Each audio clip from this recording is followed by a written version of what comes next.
هذه هي الحقيقة الخصبة والجميلة في مدينة داروين الأسترالية، موطن آلاف أنواع النباتات. إحدى النباتات التي نقلت هناك عام 1870 كانت نبتة ميموزا. في الصيف تحمل أزهار جميلة بنفسجية على شكل كرة، ربما أحضرت إلى هنا من المكسيك أو أمريكا الجنوبية، ليس لجمالها بل بدافع الفضول، وإذا لمست إحدى أوراقها فإنها تنغلق على نفسها بإحكام. على مدار 100 سنة تقريبا تسببت النبتة في أضرار بسيطة بدأت تنتشر بسرعة. فيضانات السبعينيات حملت بذور نبتة الميموزا، ثم غرست بواسطة جواميس البحر، ثم بدأت تنمو في سهول الفيضانات أعالي أستراليا.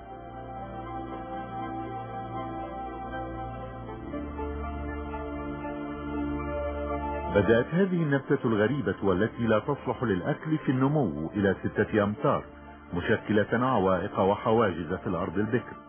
ربما لم تواجه عوائق أو أي أعداء تستطيع تذوق طعمها الغريب، فقد بدأت بالنمو والنمو والنمو.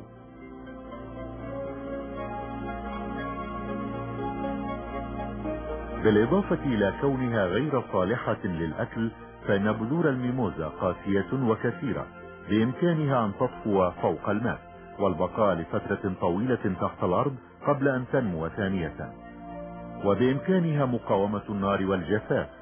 وإذا ما تم قص النبتة بعد السنة الأولى لنموها فإنها تنتج عددا هائلا من البذور، وهكذا سرعان ما تمكنت الميموزا من الانتشار، مغطية مساحات شاسعة من الجزء الشمالي لأستراليا. هناك عدة أسباب تجعل من الميموزا خطيرة. إنها قادرة على حجب 90% من الضوء عن الأعشاب والنباتات الأخرى التي تنمو بجوارها، وهذا يشكل كارثة للحيوانات والطيور التي تأكل الأعشاب وتعيش على الأشجار. تحتل نبتة الميموزا مكان الحياة النباتية الأخرى، هذا يؤدي إلى اختفاء الحيوانات البرية أيضا. إنها تنمو لتفوق أي نبتة أصلية في أستراليا. أوراقها الشوكية لا تؤذي الحيوانات البرية والمتنزهين فحسب، بل تهدد الكثير من الطيور البرية كالإوز الذي يعيش ويتكاثر في الأراضي المائية، وهي تعيق عملية جمع الطعام التقليدية التي يقوم بها السكان.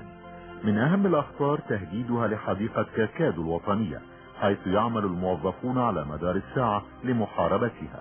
قد تحتل أكثر من 29% من الحديقة وتؤثر على بقية المناطق بشكل سيء، لذا اقتلعت وقومت بالمبيدات وحرقت، إلا أن ذلك لم يكن كافيا. تم قتل نبتة الميموزا بالمبيدات، ولكن في مناطق أخرى بدأت تنمو بكثرة وأصبحت السيطرة عليها صعبة.